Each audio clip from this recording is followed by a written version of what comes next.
Neil of the Neil Cummings YouTube channel has completed the Silva Challenge.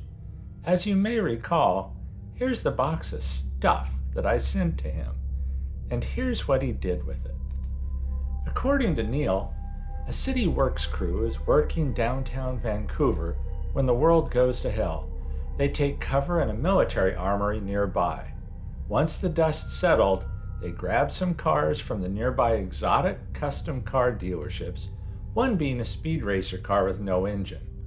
In the armory, they find weapons, paint, and fuel tanks, and a vintage propeller plane. The plane engine went on the speed racer car. The crew and some other survivors arm and paint the vehicles.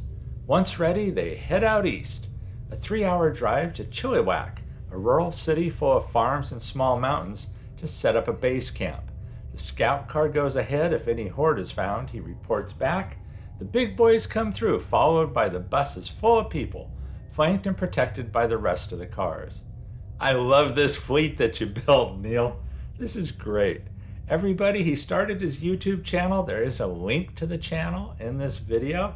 Go check him out, give him a subscription, and I will try and put a link to the video he did of this build as well in this ending of this video. Everybody, thanks for watching.